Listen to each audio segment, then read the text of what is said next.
Hey everybody, welcome to my flipped classroom. We're going to be going through our ideas and concepts for this class.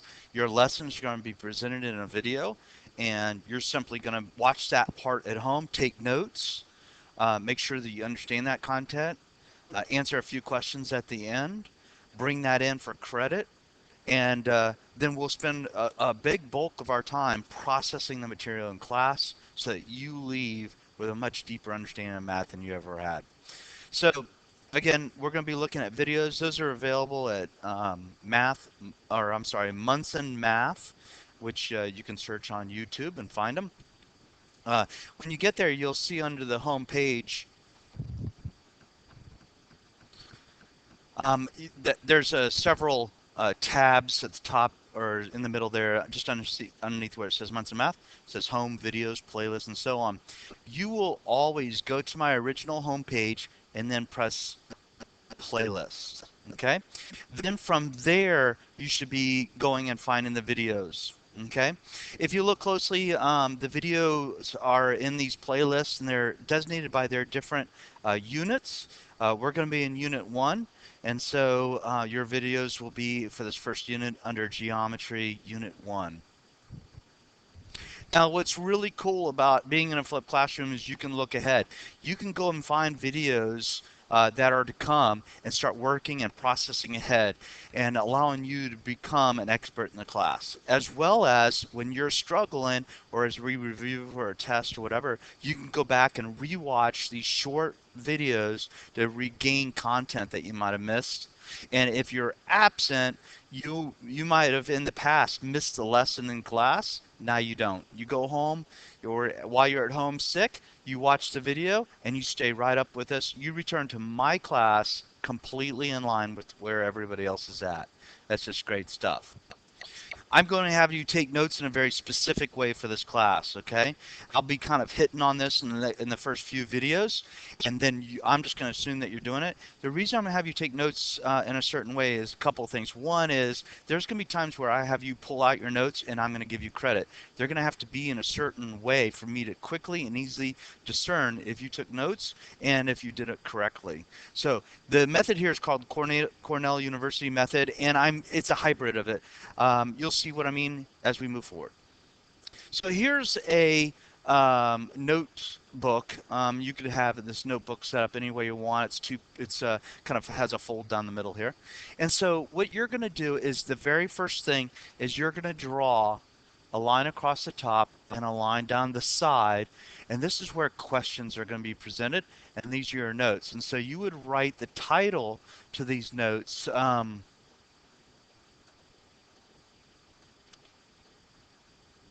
Whoops, let's just put the word date up there because we don't know what day it is as you're watching this. So you'd write the day at the top and you would start putting your notes. Now this question mark area here is for you to write questions as you move through the videos of questions that you can't ask me because I'm not there. But when you return to class, you can. Okay, so make sure that you utilize that. Your notebook should always, every page, be set up this way. Okay.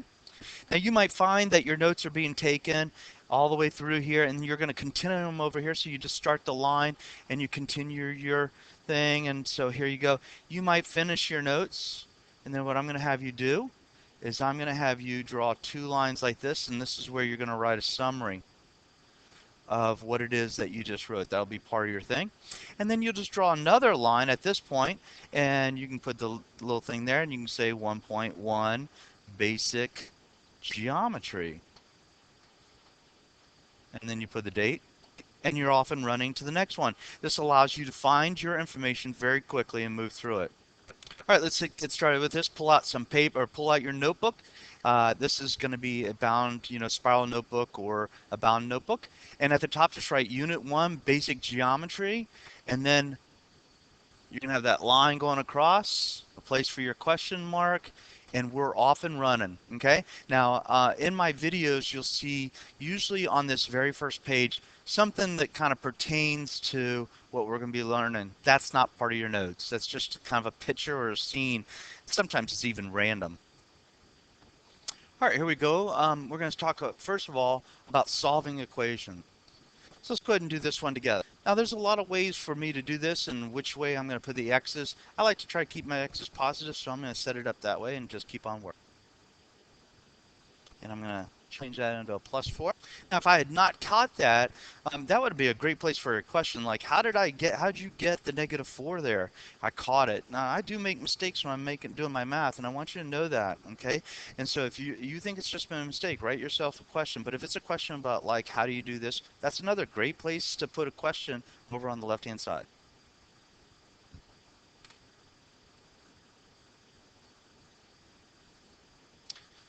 All right.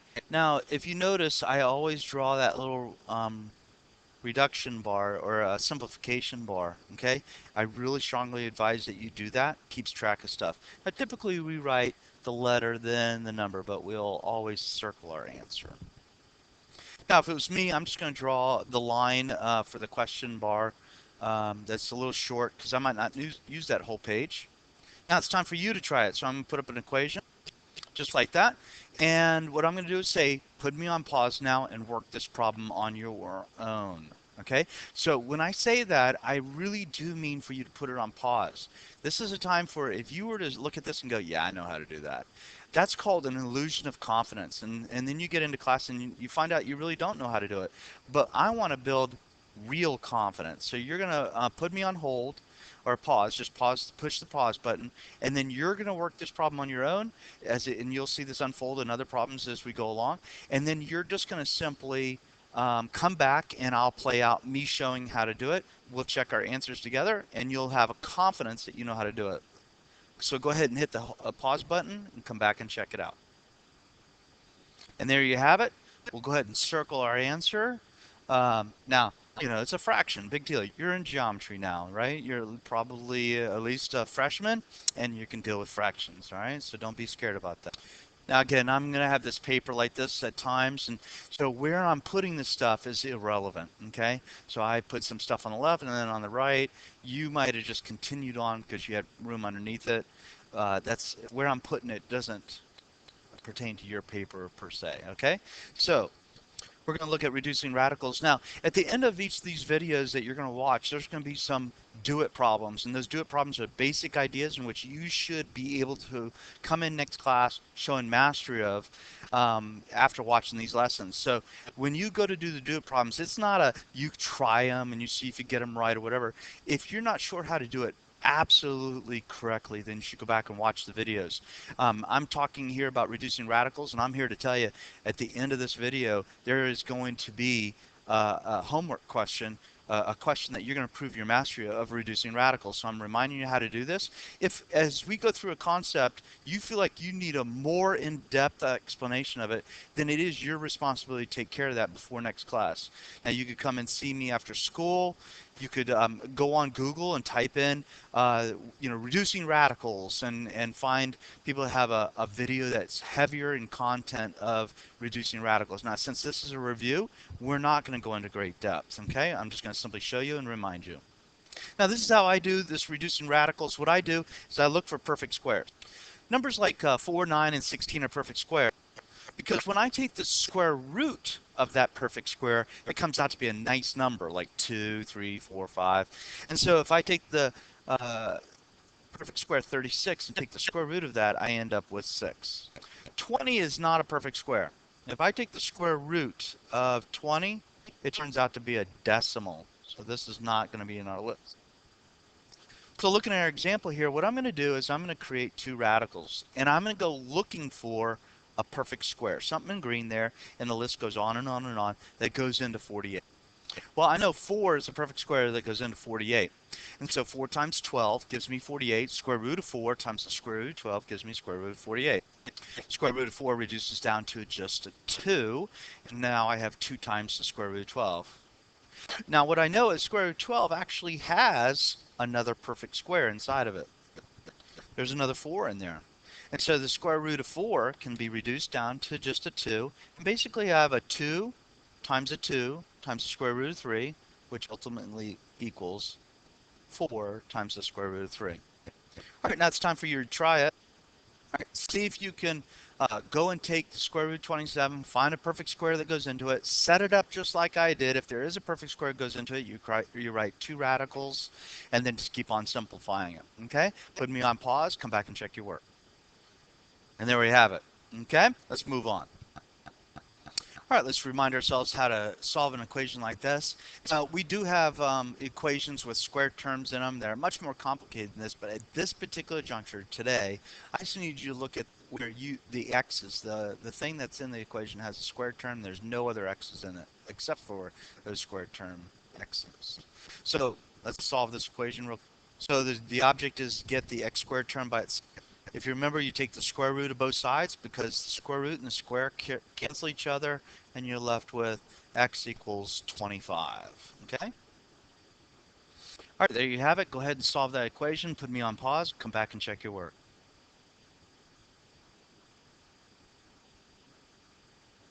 All right, and so then we're going to take the square root of both sides, and I end up with x equals 6.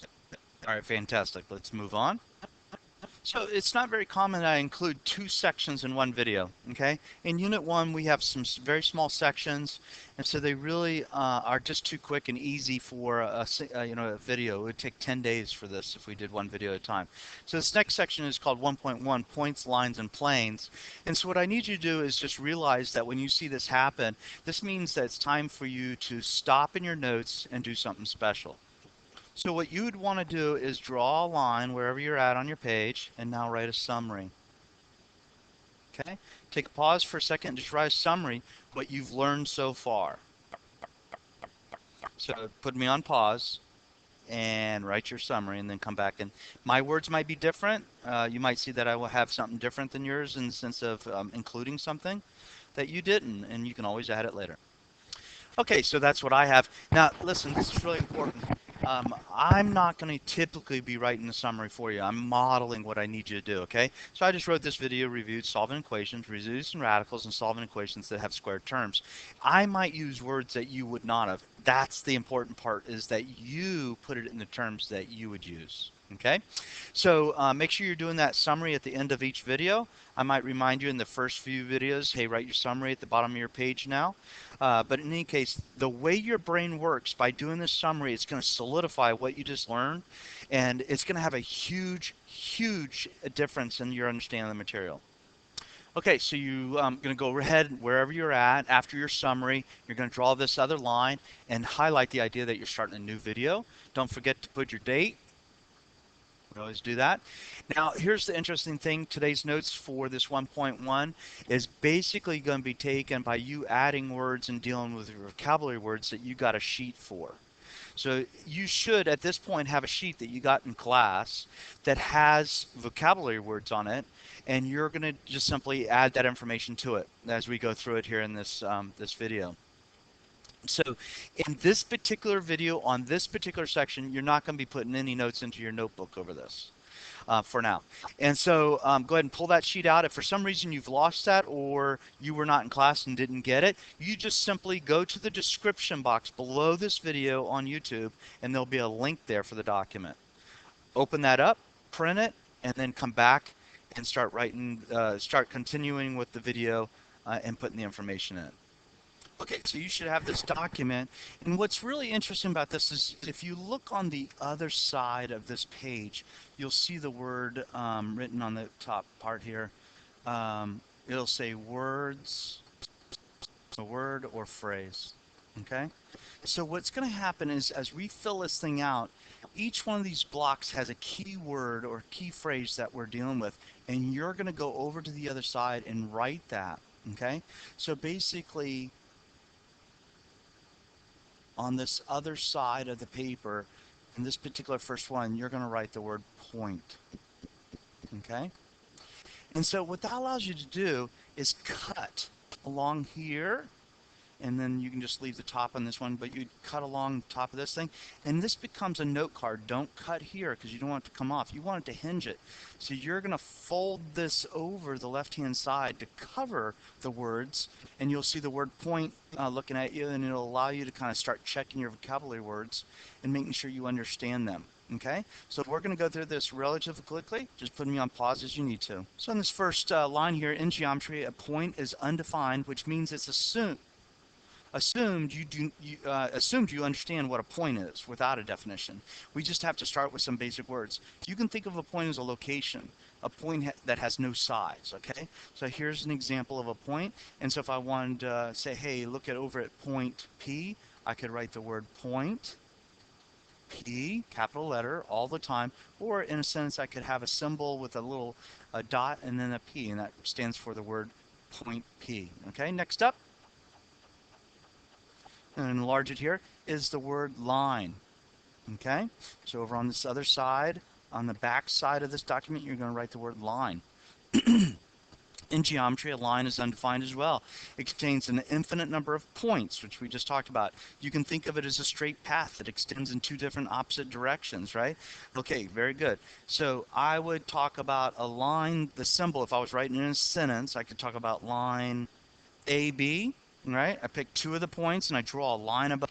Sometimes a line will have a lowercase letter that's written kind of in italics, okay? So we'll call this line L. It could be a T, an M, or whatever. Next word is plane. In geometry, a plane is undefined as well. We just have to assume you understand. You can think of it as a plane, as a flat surface, a sheet of glass, if you will, that extends all out in these different directions, up and down, left and right. And a plane contains an infinite number of lines, points, and other objects, okay? When I'm writing the symbols for a plane, like I'm typing in a sentence, hey, go look at plane, whatever, I usually write an a parallelogram, which looks like a square kind of leaning over, and the letter in the diagram that doesn't have a point next to it. In this case, it's Z, okay? Now, I could certainly call this thing plane A. I can pick any point on that plane and say plane A. But typically the standard is go look for a letter that's on the plane that has no point on it, and that's the one that we're looking for. Okay, continuing on. Again, these are vocabulary words you're going to need to be able to recognize. I'm going to give you these definitions, or I might give you the word and ask you to write the definitions. Some of these are very wordy. On the longer, more complicated definitions, I probably will give you the definition and ask you to write the word. Some of them are a little short and should be, recognizable. If I ask you to write a plane, you should say, or a point. It's undefined, and it's just a location. So here we are looking at a line segment. And basically, that's just part of a line, okay? And so the symbol for a line segment, using this diagram, is you pick the two endpoints, and then you just draw a line above it, but no arrows on the end, which makes it a segment. Next up is ray. A ray is a part of a line, just like a line segment is, but it actually goes off in one direction infinitely far. There's only one endpoint on the. We always write the endpoint first, then write the letter and shows off in the direction it's going. Make sure you read through this definition and that you understand what it represents and all that stuff. Okay, so here's a ray. Opposite rays are two rays that are collinear, meaning that they lie on the same line. Okay, so in this case I have two rays. One's going off in this direction. I have another ray that's going off in this direction, and they're all on the same line. Now if I put let's say a T down here, let's do in black. Here's another ray going off in this direction. This ray UT is not collinear on the same line as those other two rays. Okay, that's what makes those other two rays opposite rays. Just to check yourself, go ahead and write the notation for ray UT, and then put me on pause and come back and check. You should have wrote something like that. Collinear points are points that lie on the same line. As you can see, Z does not lie on the line with A, B, and C.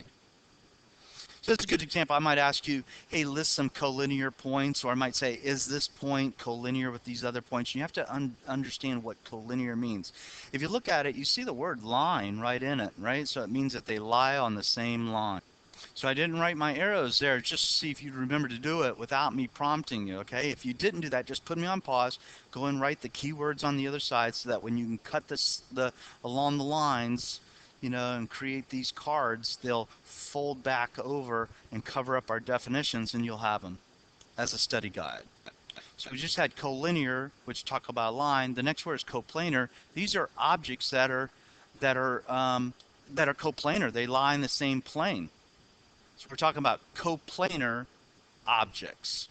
These are objects that lie in the same plane. So I see A, B, C. Q does not lie in that plane, so we will not use it, okay? Hey, think of how would you write, if I wanted to draw a line between B and C, which is not drawn for me, it's just there, but how would you write the notation, okay, over here? How would you write the notation for the line BC? I'm hoping you wrote something like that or thought of something like that, okay? All right, so is there a line in this drawing called CQ? Okay, is there such a line?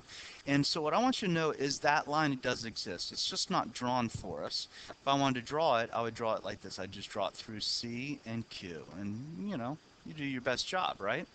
Okay, that line does not lie in the plane that's yellow there. It's completely out of it, right? It goes right through the yellow plane and continues on up.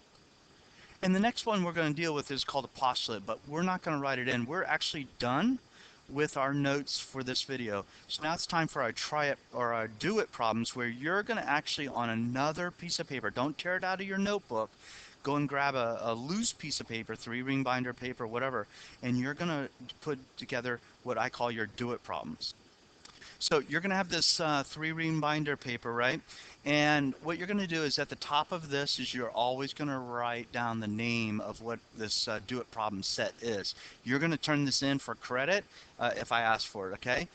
You don't have to do this on another sheet of paper, but you can call it you do it problems, okay?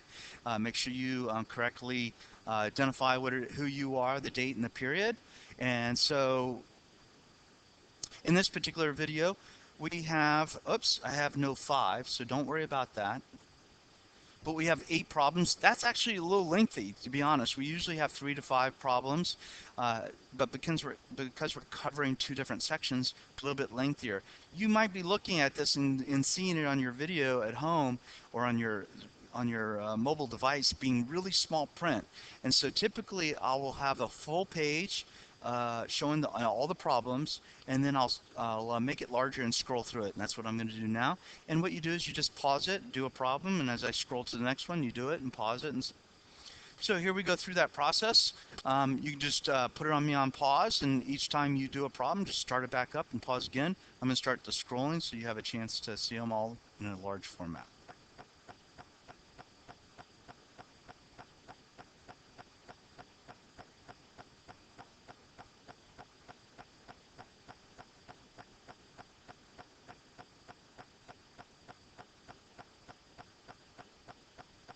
And that's it. All right, we'll see you next class.